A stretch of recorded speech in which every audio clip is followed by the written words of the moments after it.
La estadística es el arte de realizar inferencias y sacar conclusiones a partir de datos imperfectos. Los datos generalmente imperfectos en el sentido que aun cuando posean información útil no nos cuentan la historia completa.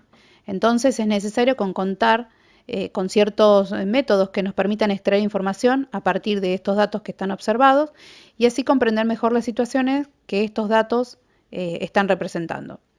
Algunas técnicas de análisis de datos son sorprendentemente simples de aprender y bueno, y más allá de la teoría matemática que la sustentan, pueden ser muy complejas. Cuando uno recaba información, siempre se encuentra con un listado de datos que en realidad así como tal no te transmiten nada. Entonces uno lo que tiene que hacer con esta información registrada en un proceso de observación es tratada en un primer momento con el objetivo de describir y resumir sus características más sobresalientes, o las más importantes por lo menos.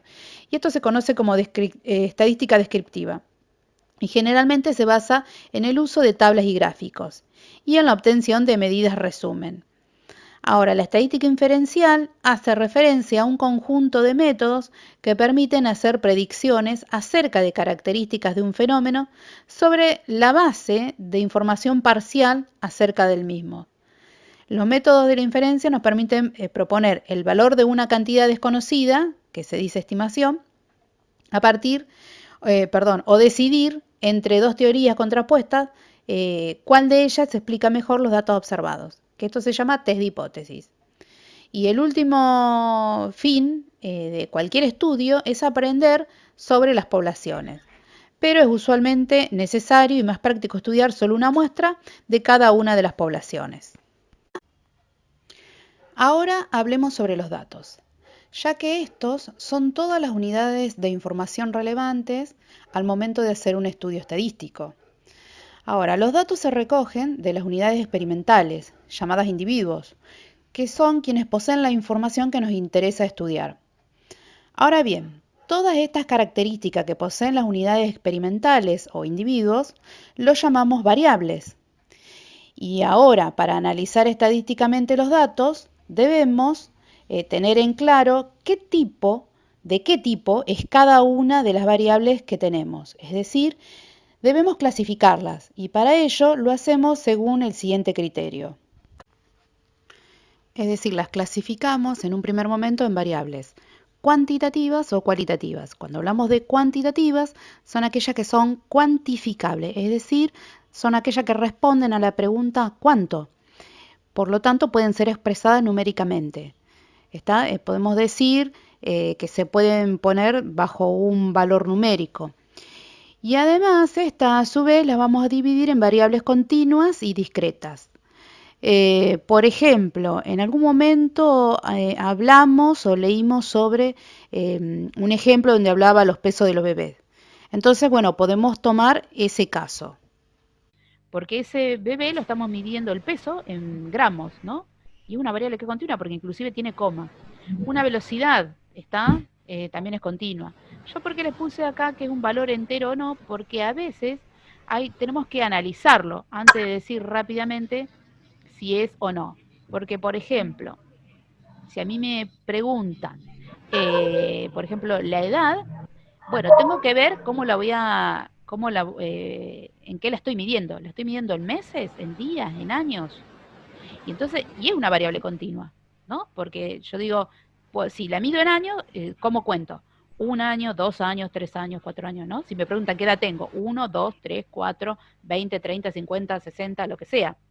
Pero la variable es continua, no es que se corta, ¿no? Yo no es que paso, hay algo en el medio.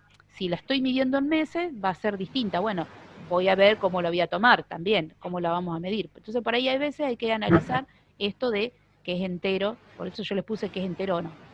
En general, igual de todas maneras, uno para que más o menos siempre tenga cuando entre discretas y continuas, generalmente acá, generalmente son números que tienen decimales, ¿está? Ya todo lo que sea plata, se habla de dinero, se habla de tiempo, todas estas cuestiones son este tipo de variables, variables continuas.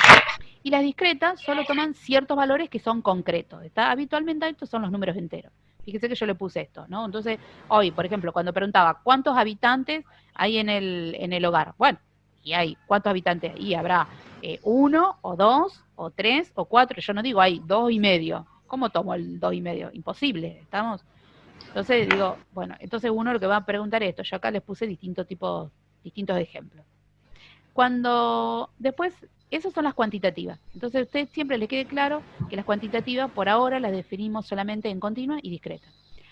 ¿Cuál es la importancia de esto? La importancia de ser continua y discreta es que las continuas siempre me van a llevar a hablar de gráficos de histogramas.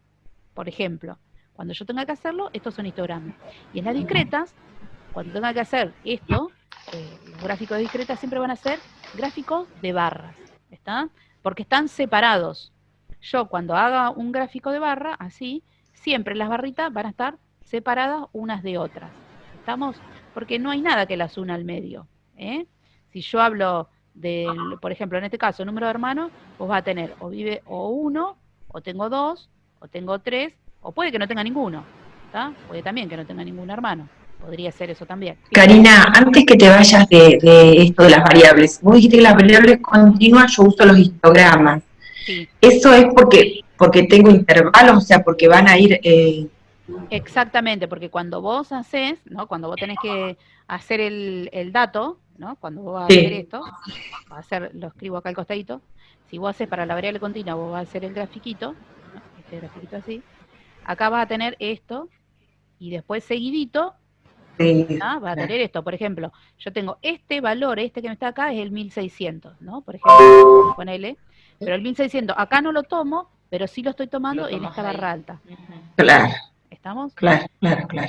¿Se entiende? Sí, sí, lo uso para, claro, sí, exactamente, sí. por eso uno lo hace en forma continua, las hace pegaditas a las barras. Claro, ¿Ah? está bien, perfecto. Bien. Después vamos a ver, hay otro tipo de gráfico, hay muchos tipos de gráficos, pero bueno, nosotros por ahora simple vamos a utilizar esos, nada, vamos a utilizar pocos.